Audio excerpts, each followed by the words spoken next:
Assalamualaikum warahmatullahi wabarakatuh. Pada video kali ini saya akan membahas tentang materi kedua teori farmasi industri dengan tema Production Planning and Inventory Control, atau biasa kalau di industri farmasi itu disebut dengan PPIC, ya. Nah, apa sih tugas-tugas yang biasanya dilakukan di Departemen PPIC itu? Yang pertama, membuat perencanaan pengadaan bahan baku dan bahan pengemas. Ya, kalau dari namanya gitu ya, production planning and inventory control, ini berarti kan ada planning, ada perencanaan. Perencanaan tentang produksi dan juga kontrol atau melakukan pengawasan tentang inventory. Inventory itu ya berarti inventaris apapun yang ada di industri tersebut gitu ya. Jadi otomatis di BPIC kita ada planning atau perencanaan mengenai proses produksi dan juga kontrol inventaris. Maka dari itu tujuan yang pertama yaitu membuat perencanaan pengadaan bahan baku dan bahan pengemas.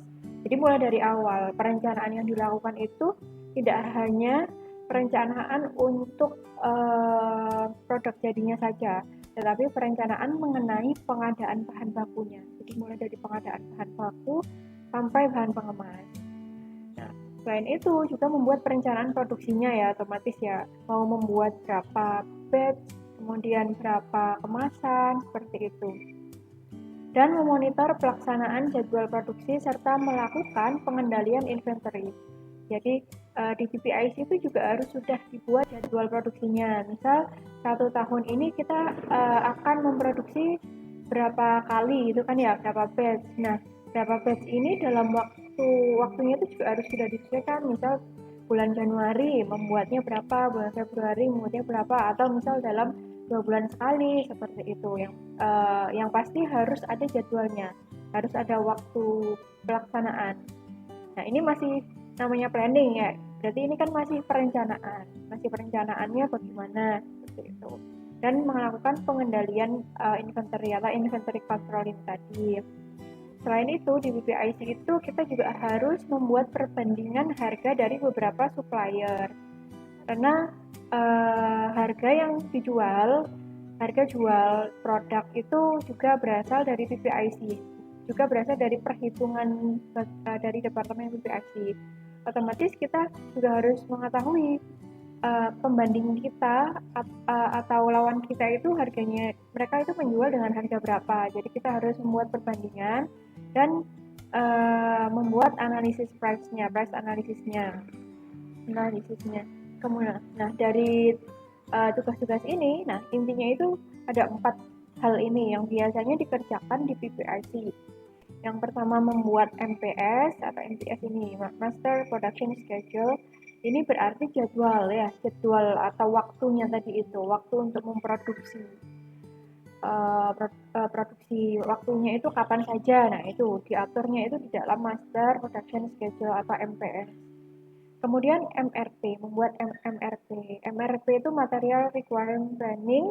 Nah, kalau ini berarti perencanaan bahan-bahannya. Perencanaan bahan-bahan yang dibutuhkan itu apa? Mulai dari bahan baku, bahan kemasan, yaitu bahan obatnya, seperti itu, raw materialnya pokoknya ya. Lalu inventory control ini dan melakukan evaluasi forecast accuracy. Forecast accuracy. Nah, ini nanti ada kata forecast. Forecast ini apa? Nah, nanti kita bahas setelah ini. Lalu membuat cost of good manufactured atau COGM. Nah, COGM itu apa? Nah, kita bahas setelah ini juga gitu ya. Jadi inti dari BPS itu ini. Jadi perencanaan secara keseluruhan di produksi. Perencanaan mulai dari pembelian, berapa yang harus dibeli sampai harganya. Nah, itu di BPIC. Dan juga inventory controlnya. Nah, tadi ada kata forecast gitu ya. Forecast itu nama pokoknya nama lainnya gitu ya, atau artinya disebut dengan peramalan. Jadi forecast itu singkatnya kita sebut dengan peramalan. Jadi di sini merupakan proses untuk memperkirakan beberapa kebutuhan di masa mendatang yang meliputi kebutuhan dalam ukuran kuantitas, jadi harus jelas jumlahnya ya, kualitas, waktu dan lokasi yang dibutuhkan dalam rangka memenuhi permintaan. Nah, karena yang ada di BPIC merupakan perencanaan, otomatis kan kita juga harus melakukan peramalan ya, kira-kira di masa mendatang masih laku nggak ya ini produk ini, seperti itu. Kira-kira kita membutuhkan berapa, kemudian kita harus menghasilkan kualitas yang seperti apa. Seperti itu. Jadi peramalan atau forecast ini harus kita lakukan dalam membuat perencanaan karena kita harus mencoba meramalkan apa yang kira-kira nanti dibutuhkan oleh masyarakat di masa mendatang. Tapi peramalan itu otomatis harus didasarkan juga dari data-data yang sudah ada dari berbagai macam faktor. Nah, faktor yang mempengaruhi pembuatan forecast itu apa saja? Yang pertama otomatis evaluasi forecast tahun lalu. Bagaimana peramalannya yang tahun lalu itu? Apakah sesuai dengan kenyataan? Apakah terlalu berlebihan? Apakah masih kurang? Nah, itu kita harus lihat evaluasinya dari tahun lalu. Kemudian kondisi marketnya. Misal sekarang sedang pandemi. Oh, pandemi ini banyak yang dibutuhkan itu produk-produk tentang yang berhubungan dengan kebersihan, ya entah hand sanitizer atau sabun cuci tangan. Nah, itu berarti kita harus melihat kondisi market ini yang sedang dibutuhkan itu produk-produk seperti itu. Jadi kita harus lebih mengarahkan produk-produk yang berhubungan dengan kebersihan. Jadi itu intinya ya. Jadi kita lihat pasarnya itu seperti apa. Masyarakat itu butuh produk yang seperti apa, produk apa. Lalu pengembangan produksi juga harus kita lihat ya untuk membuat forecast. Lalu batas kadaluarsa ya, jangan sampai kita peramalan yang kita lakukan itu terlalu berlebihan sehingga produknya itu melebihi batas kadaluarsanya. Produk yang sudah jadi nantinya itu kan berlebihan misalnya. Nah, kalau sudah berlebihan, batas kadaluarsanya sudah dekat ya, itu kan nanti akan merugikan industri tersebut. Kemudian tingkat inflasi, keadaan ekonomi, sosial, dan politik itu juga harus kita lihat. Bagaimana kemampuan masyarakat untuk membeli, misal seperti itu. Ini sedang krisis gitu ya. Oh, berarti produksinya jangan terlalu mahal, produk-produknya seperti itu. Harus yang ekonomis misalnya, contohnya ya. Jadi ini faktor-faktor yang mempengaruhi pembuatan peramalan atau forecast itu tadi. Nah, pada saat akan order atau memesan bahan-bahan itu perlu diperhatikan itu lead time-nya, kemudian MOQ atau minimum order quantity, kemudian cost-nya. Cost-nya itu dalam bentuk apa? Free on board, cost and freight, landed cost, seperti itu. Nah, ini apa saja artinya? Nah, ini kita langsung saja mungkin nanti ke contoh soal gitu ya. Contoh soal yang ada ini. Nah, ini cara menghitung landed cost. Landed cost itu intinya yaitu harga yang sudah termasuk harga keseluruhan. Jadi mulai dari harga mengantarkan, misal dia lewat kargo kapal gitu ya. Jadi ongkirnya itu harus kita hitung untuk menghitung landed cost. Kemudian PPN, misal, kemudian bea masuknya, asuransi dan lain sebagainya. Misal biaya darat menggunakan truk misal gitu ya. Jadi harga harganya itu tidak hanya kita belinya misal 1 M gitu ya. 1 M itu hanya produknya saja, hanya harga produknya. Kita harus menghitung juga keseluruhan, harga keseluruhan. Itu kan belum ongkir ya. Jadi belum biaya macam-macamnya. Kita harus hitung keseluruhan mulai dari harga perjalanannya itu tadi. Nah, harga akhirnya itu disebut dengan landed cost ini. Tuh. Ini misalnya menggunakan jalur darat, menggunakan tracking ini, kemudian free on board. Kalau free on board ini berarti free on board berarti dia itu bebas di kapal atau di apa namanya alat angkutannya itu dia tidak membayar, si pembeli itu tidak membayarnya. Jadi yang membayar ketika free on board ini adalah penjualnya. Nah, kita misal saya mau membeli barang dari India misal gitu ya. Jadi free on board itu pada saat free on board ini India itu dari India atau industri dari India tersebut akan membayar keseluruhan ongkos kirim dari India ke Indonesia. Tetapi tanggung jawabnya itu sudah lepas karena si orang India atau dari pihak dari India atau penjualnya itu dia sudah membayarkan ke angkutannya, ke kapalnya, misal naik kapal gitu ya. Nah, jadi dia sudah tidak bertanggung jawab lagi. Dia sudah tidak bertanggung jawab lagi ketika ada kerusakan atau ketika ada hilang. Nah, itu sudah tidak bertanggung jawab lagi ketika sudah ini. Jadi penjual itu sudah lepas tangannya, saya sudah bayar, ya sudah. Itu tanggung jawab Anda sebagai pembeli, misal seperti itu. Itu kalau free on board. Tuh. Ada lagi C dan F ini ya, cost and freight. Freight itu berarti dia ongkos kirimnya. Kalau CNF ini berarti dia ikut yang bayar itu bukan dari pihak India, tetapi dari kita yang membayarnya. Tetapi nanti India akan pihak dari penjualnya itu tetap bertanggung jawab sampai akhirnya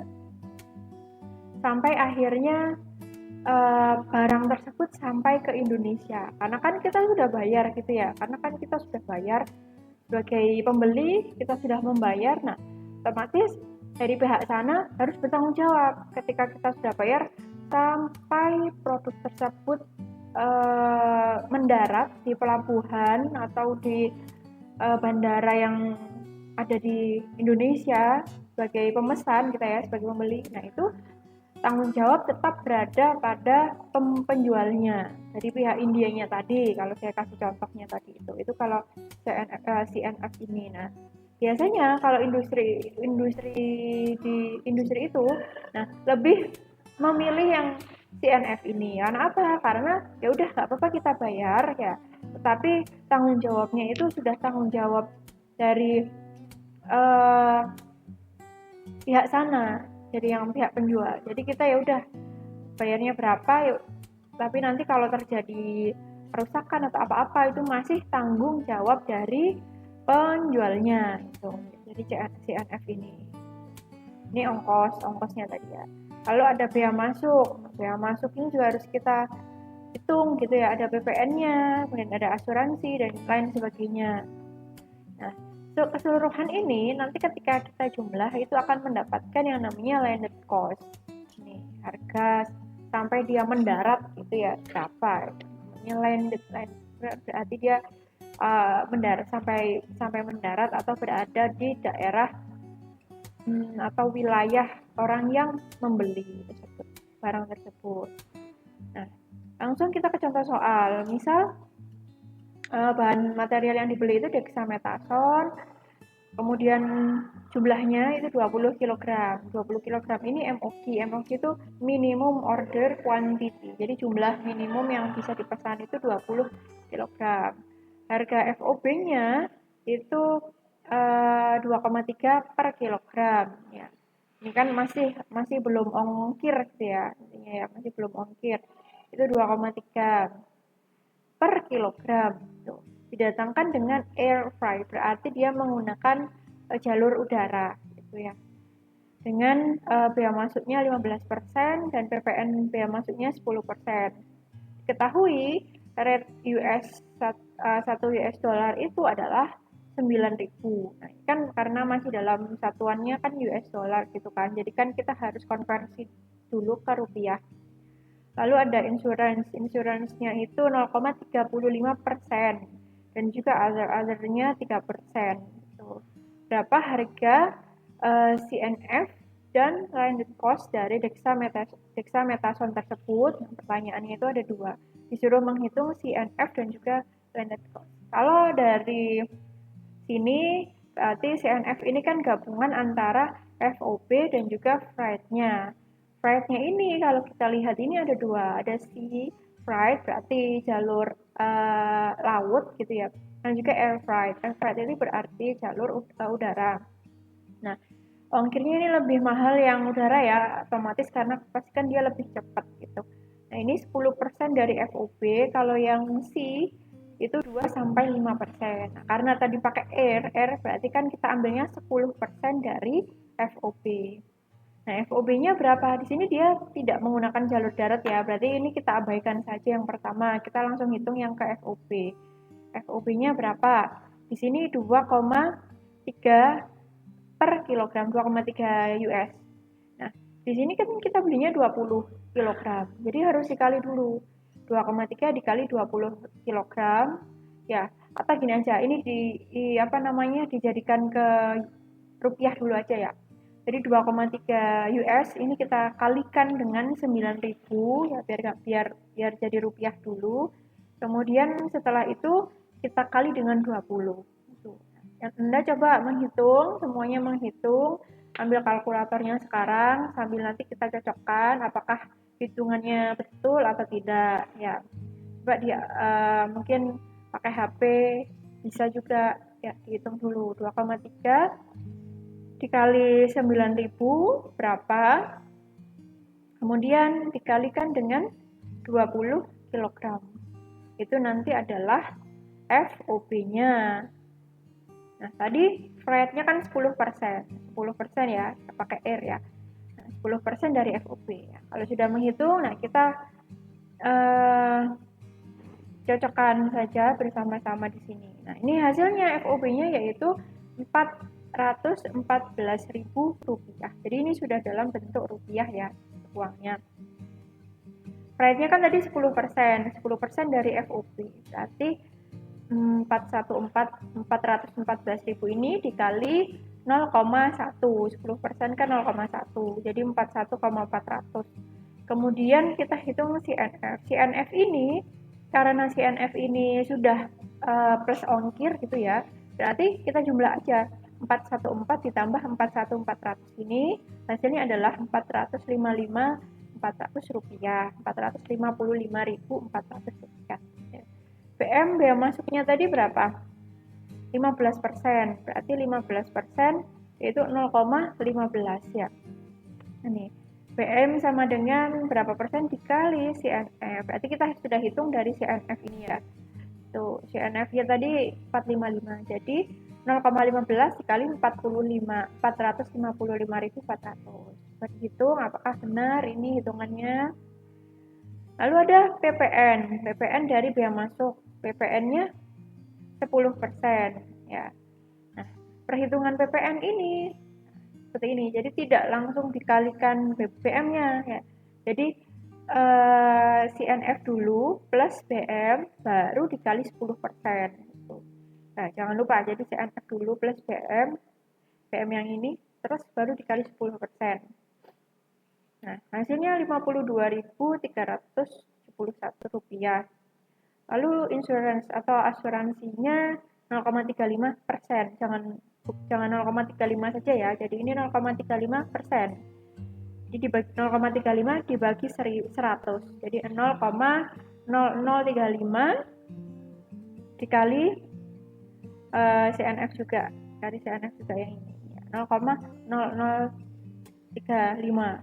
Kemudian othernya 3%. Berarti 0,03 dikali CNF juga ya, 0,03 dikali CNF. Setelah itu kita jumlah keseluruhan berapa di total tambah. Nah, hasil akhir ini yang namanya landed cost atau harga ketika dia sudah mendarat, harga akhir gitu ya. Ya kan awalnya harganya cuma segini kan, tambah yang lain-lain gitu, ongkir dan lain sebagainya jadinya segini. Itu untuk menghitung landed cost. Udah ya, sudah tahu. Nanti akan ada latihan soal lagi yang harus kalian kerjakan.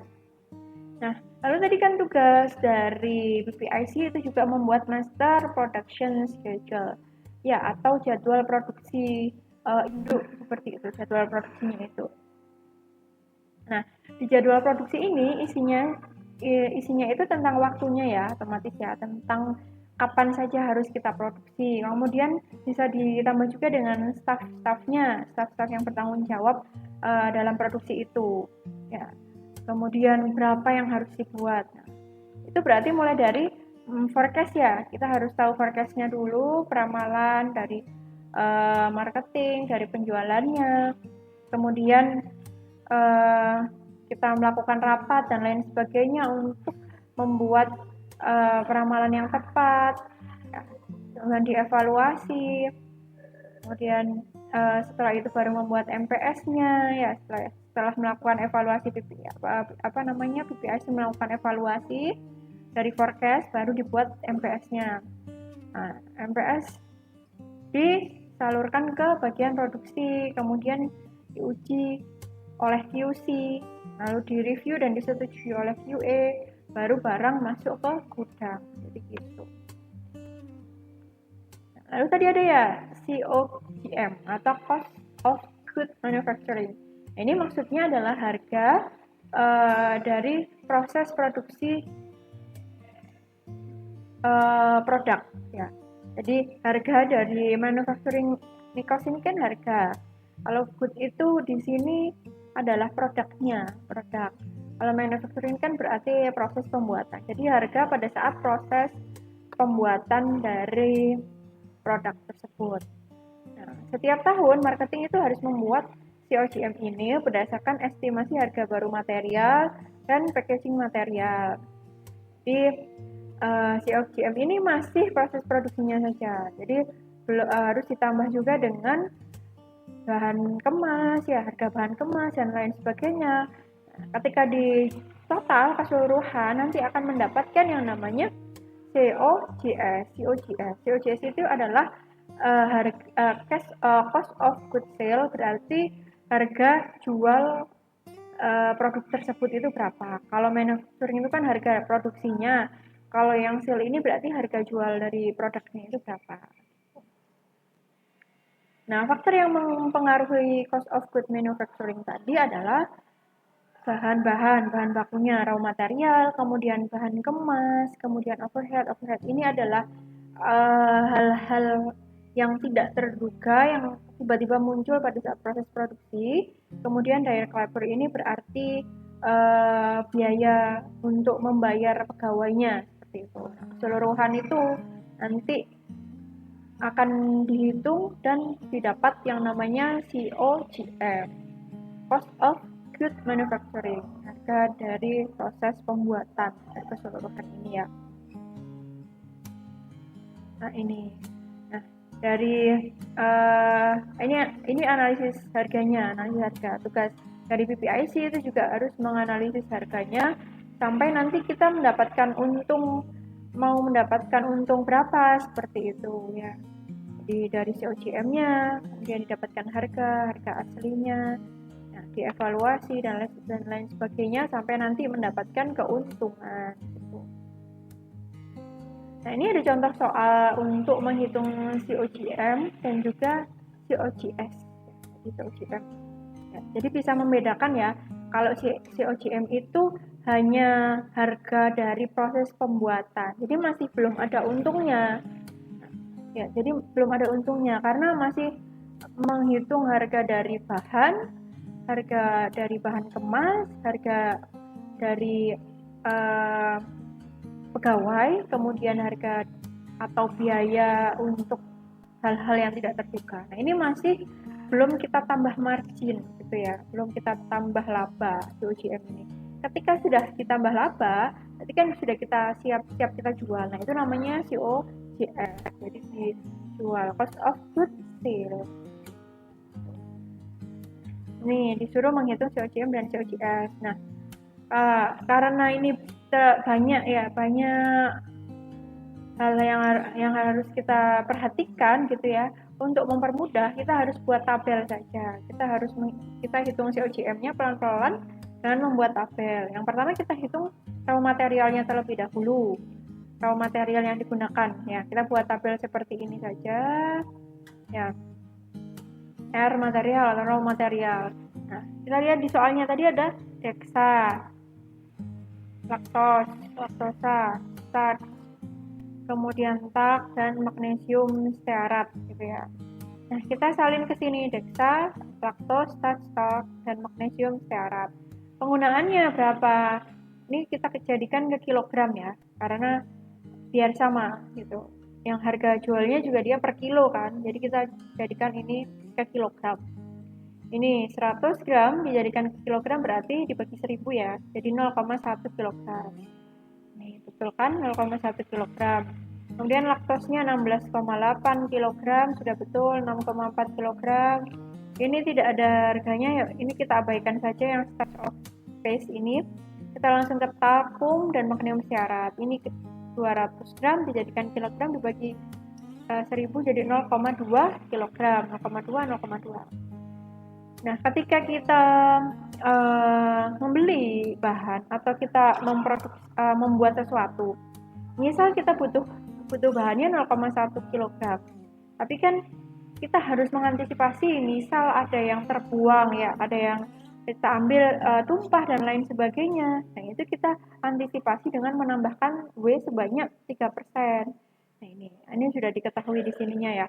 Waste materialnya 3%. Jadi supaya tidak terlalu pas dengan yang dibutuhkan di sini, kita harus tambahkan, kita harus lebihkan gitu. Kita hitung 3%-nya dari penggunaan. 3% dari 0,1 itu 0,003 ya. 0,003 ditambah ke penggunaan. Jadi kan ini hanya menghitung waste. Nah, penggunaannya berapa? Berarti usage-nya plus waste. Jadi 0,1 plus 0,003 sama dengan 0,103 kilogram. Semuanya juga gitu ya. Jadi 3%nya berapa? Terus ditambah 16,8 kilo, 3%-nya berapa? Terusnya. Kemudian kita hitung harganya kita salin dari sini. Di sini 400.000 per kilo, 40.000 per kilo, dan lain sebagainya. Ini kita tulis saja. Nah, baru dikali 400.000 dikali 0,103. Lalu 40.000 dikali 17,304 dan seterusnya. Nah, tulis di standard cost. Setelah dihitung semuanya, kita tambahkan total untuk raw material ini kita habis berapa. Tuh, ternyata habisnya 1,1.183.470 rupiah. Tuh, itu hanya untuk raw material ya. Nah, belum kemasannya. Nah, ini kita hitung kemasan, kita buat tabel juga kemasan, kemudian labornya atau apa namanya kerjanya dan overheadnya berapa ya, biaya yang tidak terduga itu biaya berapa. Nah, packaging material di soal menggunakan apa? Kita lihat. Ternyata di situ menggunakan pot. Pot isinya, satu pot itu isinya 1000 tablet. Nah, kemudian dari pot kan otomatis masuk ke karton kan ya, masukkan ke kardus terlebih dahulu. Kartonnya itu satu karton isinya 30 pot. Nah, berarti kita hitung, kita butuh berapa pot? Ya, berapa pot? Nah, di sini ada tulisannya batch size 200.000 tablet. Berarti membuat 200.000 tablet. Nah, sedangkan di sini potnya itu isinya 1000. Jadi kita butuh berapa pot? Caranya adalah 200.000 dibagi 1000 gitu kan. Untuk menghitung jumlah potnya. Jumlah pot 200.000 dibagi 1000 berapa? 200 pot. Kita lihat. Nah, ini penggunaannya 200 pot. Nah, potnya 200, sedangkan kartonnya ini isinya 30. Satu karton itu 30 pot. Berarti 200 dibagi 30. Hasilnya sekitar 6,67. Nah, 6,67 dibulatkan menjadi 7. Waste-nya juga ada ya, jadi dilebihkan juga. Waste untuk potnya 1%, sedangkan untuk karton 0,5%. 1% dan 0,5%. Kemudian standard usage-nya berarti 1% dari 200, berarti kan 2, ya 2 ditambah 200, 202. Nih waste-nya 0,5 dikali, ini berapa ya? 0,5%-nya berapa, habis itu ditambah 7, setelah itu standard usage-nya 7,035. Terus price-nya harganya berapa? Satu pot 150, kalau satu karton 450. Berarti 150 yang ini 450. Setelah itu kita kali aja biasa. 150 dikali 202 hasilnya segini. 450 dikali 7,035 hasilnya 3165,75. Setelah itu kita total ya. Untuk pot dan karton di jumlah hasilnya 33,465. Udah. Lalu untuk labor dan overhead. Nah, kita lihat labornya itu gimana sih? Dia tulisannya di soal labor itu per dozen. Dozen ini apa? Dan mungkin biasanya kalau di pasar-pasar dengar ya, satu dosen gitu loh. Nah, ini dari bahasa Inggris sebenarnya ya. Kalau bahasa Indonesianya itu yaitu lusin, itu ya, per lusin. Jadi labor ini menghitungnya itu per lusin tablet. Di sini kan tabletnya jumlahnya 200.000. Berapa lusin jadinya? Ya udah, kalau satu lusin itu berapa? 12. Jadi kita hitung 200.000 dibagi 12 tablet. Ada berapa lusin? Hasilnya 16,666,67. Harganya per lusin adalah 50. Ini juga overhead ini per dozennya ini atau per lusinnya 75. Udah, ini dikali 50, yang ini dikali 75. Hasilnya ini dan ini. Udah. Habis itu kita rangkum keseluruhan ya, mulai dari raw material yang awal tadi, kemudian packagingnya berapa yang dibutuhkan, duitnya, uangnya, laborsnya yang dibutuhkan berapa, uangnya, kemudian overheadnya berapa. Terus di total hasilnya 3.369,50 rupiah. Nah, ini untuk 200.000. Kalau untuk satu tablet berapa? Karena kan soalnya kan untuk satu tablet harga per tablet. Jadi kita bagi aja 200.000 ya. 3 juta sekian ini dibagi 200.000 per tabletnya ketemu 16,5 rupiah. Nah, ini yang namanya COGM. Per tablet ternyata membutuhkan 16,5 rupiah saja untuk soal ini. Lalu COGS-nya ini kan berapa kalau biaya produksinya segini, harga kita jualnya berapa gitu kan? Kita lihat di soal. Kalau margin yang diambil 50%, berarti margin itu ibaratnya labanya gitulah ya intinya. Yang diambil 50%, berapa COGS-nya? Berarti 50% dikali COGM. 50% dikali COGM-nya berapa? Kalau 5 separuhnya kan ya 16,5, separuhnya kan berarti 8,25. Nah, 8,25 itu kan labanya. Terus ditambahkan ke biaya produksi 8,25 ditambah 16,5. Hasilnya yaitu 24,375 rupiah per tablet. Itu namanya COGS. Harga jualnya segini, harga produknya segini.